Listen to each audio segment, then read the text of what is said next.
Bonjour et bienvenue sur Crypto House pour les nouvelles de la semaine. Et on va regarder aujourd'hui principalement ce qui s'est passé avec le pump du week-end dernier. Et ça, c'est pour tout de suite.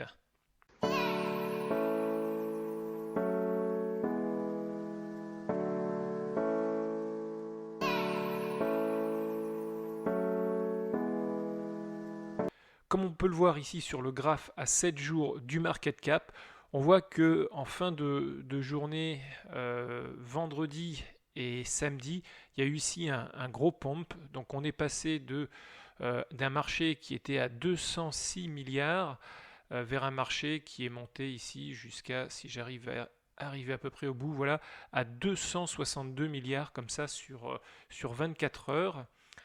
Ce qui est une très très forte hausse. Et comme on le voit ici alors sur le graphe du Bitcoin avec l'US dollar, hein, donc là ce sont toujours des chandelles à une journée, ben, on voit ici ce pump qui a été très très fort, hein, puisque on est passé, donc on est monté jusqu'à plus de 10 000 dollars, hein, jusqu'à 10 300, on va le voir exactement.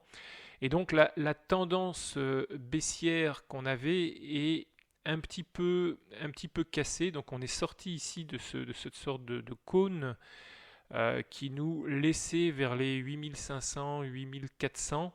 Là pour arriver donc un petit peu au-dessus, mais par contre on voit que on continue de suivre cette courbe cette droite qui descend.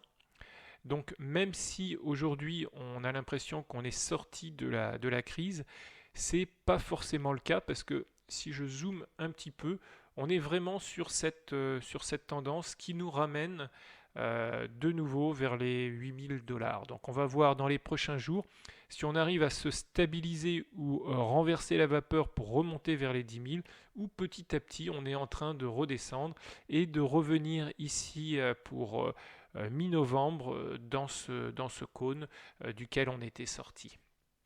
Qu'est-ce qui a fait que tout d'un coup on a eu ce gros pump le week-end dernier? C'est qu'on a le président de la République populaire de Chine, monsieur Xi Jinping, qui est aussi secrétaire général du Parti communiste chinois. Il a déclaré lors d'une session du comité de bureau sur la blockchain, donc c'était le 24 octobre dernier, que le pays devait saisir les opportunités offertes par la technologie blockchain et il a appelé donc le pays à accélérer l'adoption des technologies de la blockchain en tant que cœur d'innovation. Donc ensuite, je vous cite un peu ce qu'il a dit. Nous avons considéré la blockchain comme une avancée majeure pour l'innovation indépendante des autres technologies de base. Et il faut donc clarifier les grandes orientations, augmenter les investissements et se concerter sur un certain nombre de technologies clés et en accélérer le développement de l'innovation industrielle et de la blockchain. Donc c'est vraiment un appel à la Chine à investir beaucoup plus dans la blockchain qui est vraiment une innovation majeure. Donc c'est vraiment un discours qui est complètement opposé au discours des États-Unis et ce qui a fait que ensuite le volume des recherches sur Baidu qui est le Google chinois fortement augmenté, hein. On a eu d'abord 144% sur le Bitcoin, parce qu'il n'a pas parlé du Bitcoin, mais bon, le Bitcoin fait partie, hein, de tout ce qui est univers blockchain. Et pour la blockchain, il y a carrément eu une augmentation de 1380%, donc sur les moteurs de recherche. Donc ça, ce sont les recherches qu'il y a eu pendant le week-end. En tout cas, les analystes pensent que c'est ce qui a vraiment redonné de l'optimisme aux investisseurs et notamment aux investisseurs chinois qui auraient donc lancé ce nouveau rallye sur le marché des cryptos, mais en OTC, donc over the counter. Donc ce qu'il faut savoir, c'est que même si les exchanges crypto sont interdits depuis octobre-novembre 2017, le marché OTC est un peu dans une zone grise et les Chinois peuvent acheter et vendre des bitcoins sur ce marché qui est réservé donc aux grandes fortunes. En plus, ce message, il a été relayé par la télévision chinoise, il a été relayé par les journaux, donc ce qui fait qu'on a eu ce push. Ce qui serait maintenant intéressant de voir, c'est comment les autres pays vont réagir, comment les États-Unis vont réagir, comment l'Europe va réagir. Aussi, ce qui est intéressant de voir, c'est que ce discours du président Xi intervient juste après le discours, donc l'écoute plutôt de Mark Zuckerberg avec Libra au Congrès américain. Et pendant ce hearing, pendant donc cette écoute, il avait quand même lancé un avertissement au gouvernement américain que la dominance des États-Unis en finance au travers le monde était menacée par la Chine si les régulateurs américains n'autorisaient pas la crypto Libra. Donc là, sur ce coup-là, Mark, il est quand même très très fort. Alors quoi qu'il en soit, comme le montre Yassine Elmanjara sur son tweet, c'est seulement la troisième fois qu'il y a eu comme ça en 24 heures un gain supérieur à 40%. La première fois, c'est quand le Bitcoin avait 40 cents, donc il y a très très longtemps. Ensuite, c'était il y a très longtemps aussi, puisque c'était quand le Bitcoin avait 5,65 $. Et la troisième fois, c'était le week-end dernier, avec une hausse de 42%. Si on zoome ici, on voit ce pic qu'il y a eu pendant le week-end, et les deux pics précédents étaient ici, donc en 2010 et en 2011. Ce qui est aussi intéressant, c'est que de voir ici la colonne à 7 jours et de regarder les grandes cryptos qui ont vraiment augmenté plus fortement que le Bitcoin. On a ici IOST, donc qui est une blockchain chinoise. On a Ontology, 54%, qui est aussi chinois. On a Neo, 47% chinois. On a Tron, 38% chinois. Qtom est un exchange aussi chinois.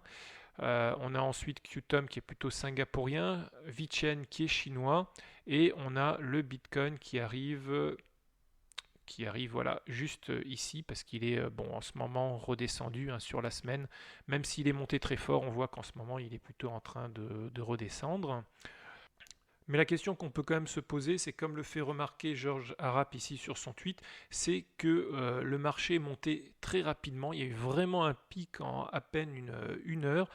Et ce n'est pas du tout les caractéristiques du marché OTC. Donc le marché OTC d'abord, il ne fait pas vraiment bouger le prix sur les exchanges. Et ensuite, il est beaucoup plus long à se mettre en marche. Il n'a pas la réactivité qu'il y a normalement sur les exchanges.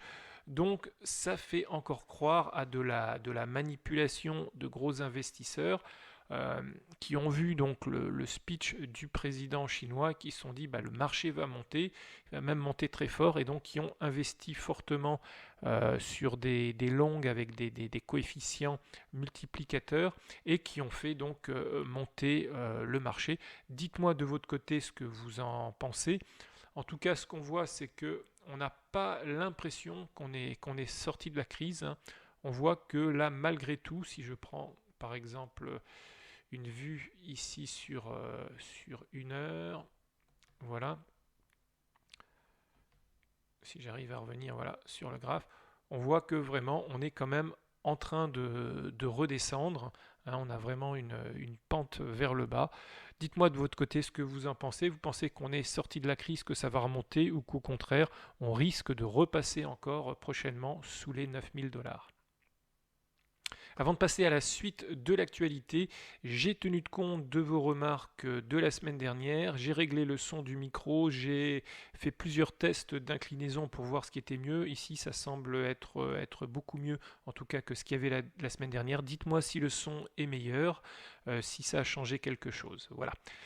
Alors la première crypto d'un pays ne sera peut-être pas la crypto chinoise, car la banque, le gouverneur de la Banque centrale des Bahamas, Monsieur John Rawls, a annoncé qu'ils allaient lancer une crypto donc basée sur leur monnaie fiduciaire, qui va permettre de rester stable même quand il y a des désastres naturels. Ça, c'est un des problèmes principaux des Bahamas. On va parler maintenant crypto, et on va parler d'IOTA. Donc IOTA a été retenu par la Commission européenne pour participer au projet de ville intelligente appelé City Exchange. Donc IOTA va travailler avec d'autres entreprises sélectionnées sur certaines des 12 tâches identifiées pour le développement et la commercialisation et l'exploitation de nouvelles technologies comme le développement d'une plateforme communautaire d'achat et de vente d'énergie. Et le second projet, c'est un service qui concerne le développement de e-mobilité. On sait que IOTA a déjà pas mal d'expérience dans tout ce qui est e-mobilité, en travaillant notamment avec pas mal de constructeurs automobiles. Alors ici, ils ne disent pas si le token va être utilisé, mais quand même c'est très significatif de voir IOTA impliqué dans de plus en plus de projets, dont ici ce projet européen. On continue avec IOTA, donc pour un partenariat cette fois-ci avec carrément Dell et la fondation Linux et d'autres sociétés pour un projet open source qui s'appelle Alvarium. Donc Alvarium va permettre la construction d'une plateforme de confiance des données, donc ce qu'ils appellent en anglais Data Confidence Fabric. Donc, afin d'établir la provenance des données provenant de multiples sources et de fournir des données aux applications avec une confiance mesurable. Bon, c'est un petit peu complexe, mais c'est une sorte, on a l'impression un peu d'oracle, comme le fait Chainlink. Alors, le projet va utiliser donc la Tangle, qui est la blockchain d'IOTA, pour créer un journal d'audit immuable, pour les données en suivant l'origine des données et en définissant les privilèges d'accès pour différents groupes d'utilisateurs. Alors là encore, l'article ne dit pas si le token est utilisé. Là, dans celui-là, je n'ai pas l'impression que le token va être utilisé. On continue dans les cryptos avec ici une nouvelle maintenant par rapport à Ethereum. Donc Ethereum va bientôt lancer sa prochaine évolution sous le nom de code Istanbul. Et cette fois-ci, ce qui est intéressant, c'est que ce n'est pas un retard qui est annoncé, mais plutôt il y a un mois d'avance, parce que l'évolution va intervenir le 4 décembre à la place du 4 janvier. Et c'est exactement au bloc 9 056 000 que cette évolution va être lancée. Si jamais il y a des bugs qui sont trouvés d'ici là, il y a une date de repli pour le 8 janvier 2020.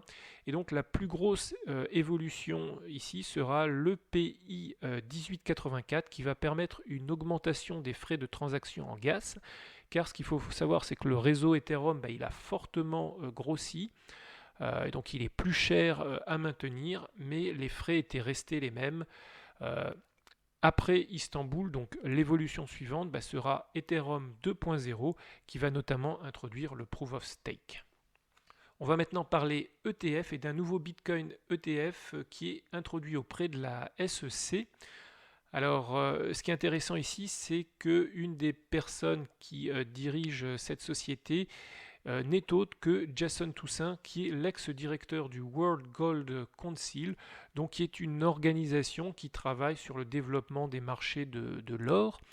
Et Jason Toussaint était aussi le manager du SPDR Gold Share, qui est l'un des plus importants ETF en or. Donc c'est vraiment une personne qui vient du monde traditionnel des valeurs refuges, donc de l'or. C'est une personne qui connaît la SEC, c'est une personne qui travaillait en tout cas sur un des plus importants ETF et qui maintenant a rejoint donc cette société CryptoIn pour porter ce nouvel Bitcoin ETF.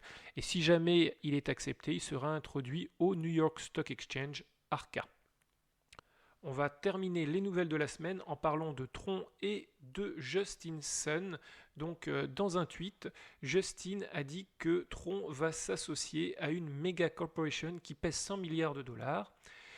Il a dit que cet accord va non seulement bénéficier au token Tron, mais aussi tous les tokens en TRC10 et TRC20, mais aussi aux tokens BTT, WIN, etc. Et que ça va permettre aux applications qui sont montées sur Tron, donc les dApps montées sur Tron, d'être largement distribuées auprès de milliards de clients. Et il termine son tweet en demandant si on a deviné. Personnellement, j'ai pas trop d'idées. Ça pourrait être une plateforme de réseaux sociaux style WeChat ou autre. Si vous avez des idées, mettez-les dans les commentaires.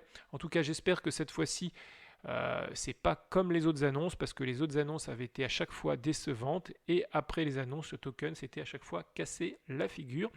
Donc dites-moi ce que vous avez pensé des nouvelles de la semaine, de ce Bitcoin qui reprend un petit peu de couleurs, de ce marché aussi qui a repris quelques dizaines de milliards. Est-ce que vous pensez que c'est quelque chose de périn? Est-ce que vous pensez au contraire qu'on on voit déjà, peut-être on est de nouveau dans une phase descendante? En tout cas, abonnez-vous à la chaîne. N'oubliez pas aussi de mettre la petite cloche, comme ça vous avez les vidéos en exclusivité. Et moi je vous dis à la semaine prochaine. Ciao ciao.